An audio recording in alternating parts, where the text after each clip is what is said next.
The third area that where we come into affliction, and where there's a legitimate affliction in our lives without us, being aware of it that easily, is judgment.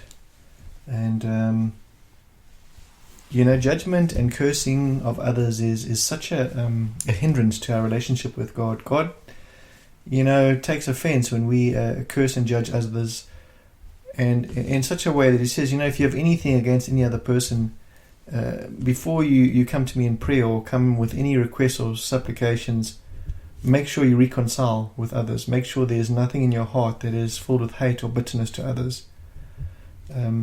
This world is so filled with strong opinions and strong views and strong intent. Social media and the internet and just the barrier between just face-to-face contact has allowed people to really harden hearts and speak and follow and duplicate the most vilest and most hateful of things that are spoken and said.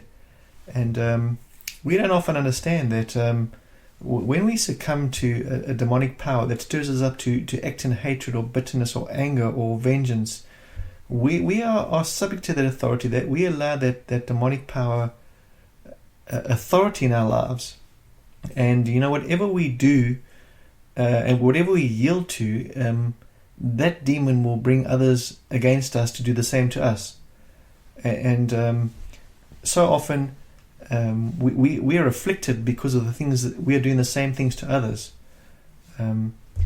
So I want to encourage people that if you want to feel the burden of a curse, and somebody is going to curse against you and speak evil against you, that curse will have no power, because a curse without cause will not stick, unless you are doing that to other people first. If people are speaking behind your back at work, if people are judging you, you know what? It's pretty sure that you might be doing something of that yourself, because these demons can't really establish that kind of power unless they have authority through the recipient themselves as well. So I want to encourage you to just control your opinions of others and your views on others, and not speak them out. We've got two choices as a Christian. We can either curse like the devil does, or we can intercede like Jesus did. And so often we might, because we're spiritually discerning people, we might see something even before it's happening. We might get a glimpse of something in the spiritual realm, or revelation from either side of the spiritual realm of something that is not even really established yet, and we then speak it out. Our words actually can very easily be turned into a curse by the devil, and we can establish that curse. Often people in a church, they will speak against the pastor and say, the pastor is this or the pastor is that. He might not even be there in that space or doing those things, but the devil comes and uses generally mature Christians, not very strong Christians, but people who've been around for a while that are still somewhat carnal. You'll give them a revelation of potential failure in a pastor, and those Christians will then speak it out, and they will in fact be the tool for establishing the curse and giving the devil power and authority to act against that pastor or that person. So very easily the devil loves to use Christians, because we are spiritually empowered. He loves to use us to actually establish curses or judgments against other people. And so often they're not even there.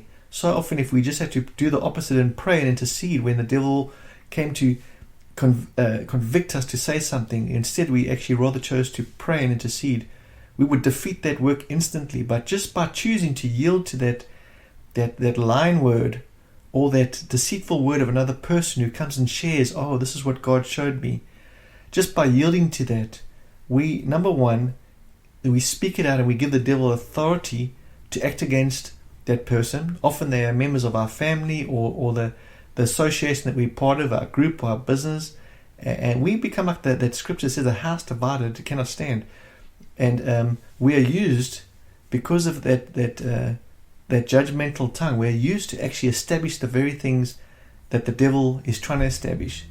So I want to encourage you that if you ever get a revelation of somebody else's spiritual weakness or their flaws, or You see a weakness in a friend's marriage. You got two opportunities. You can either speak it out to everybody else and establish that weakness, or you can establish it further, or you can thank God and get a revelation that you've got a revelation, and you can start to intercede to break the things the devil is trying to do, that maybe the devil has shown you, or even God has shown you. But the key thing is that we don't take the path of judgment. That is so important, because we can quickly be turned into a vessel of the devil. And as I say, when we are doing those things, we actually then are vulnerable in the same area. When we are cursing and judging others, in the same manner we can be cursed and judged by other people. And the people that are often going through the most affliction and the most trial, very often are the people that are speaking into other people's situations the most. So that's a really important part to consider. And then another one is witchcraft. I think in this day and age there is a heightened increase in witchcraft in the world. There is we're going through a stage in this world system where this new world power is trying to spread the peoples across the world and create this almost like this Babel type of system where all the races are intermingled. And what we're finding in this whole multiculturalism thing, it's basically this new world power that's establishing is tribes and nations from across the world are being interspersed with each other. What is happening is a lot of these sort of first world demonic cultures where they're into their cult, where they're worshipping ancestors and they're doing sacrifices and all these different things that most of the West has long forgotten about. But these things are now becoming really strongly prevalent in the West. Christianity is waning, but a new spirituality is rising. Every nation is always under spiritual power of some sort. The West has been very fortunate to be under a Christian authority for so long, and has really been blessed because of that status. But it's all changing very quickly. This New World Order authority is mixing everything up. It's moving all these demonic powers throughout the world, and so often these cultures come into the West, come into different civilizations, and they exert great spiritual authority through their occultic practices, and they can people can come against us without us even being aware of it. And we need to be so discerning that somebody can speak into our lives. Somebody can attach something that's been cursed into our possession, or give us a gift that they've actually encountered a demonic power into. And this is, a lot of Christians, without even being aware of it, they travel to Africa or they travel to Asia, and they get Buddha statues, and they get all different types of occultic paraphernalia that they put in their homes. These statues and these artifacts that they collect, masks, whatever they are, there is always a spiritual connotation. There's always a demonic power that has been encountered into these statues or masks or whatever they can be, artifacts. There's a demonic power that when you invite that into your home, it has got demonic authority. You're inviting a demonic authority into your home to exercise power in your home, and it's been given legitimate power to be in your home. So I want to encourage Christians to be so careful of what you're bringing into your space, what you're wearing, where you go. When you go on a holiday somewhere, you go into a temple, and you haven't prayed for God to protect you, or you haven't asked the Lord if it's a safe place to go, and you go in there, you give that demonic power legitimate authority to have an eternal authority in some area in your life. Unless you have the discernment that'll stay in your life subtly and can work against anything in your life. So Christians need to start to understand that there are legitimate spaces where the devil has got power. And if we go into those spaces, we are yielding to that authority. If we eat food that's been openly cursed, or had some person praying over that food and incanting some sort of demonic power, and we don't actually pray and bless our food, we are allowing that spiritual authority to work through our flesh into our souls. So that is a very big part that's happening now. It's going to be increasingly prevalent in the West as all these cultures start to blend in.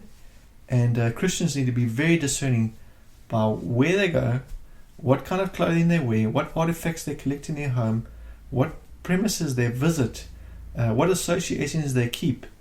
because all these things are going to be the undoing of many carnal Christians, and it's already happening. So that is a very important part of survival in these end times.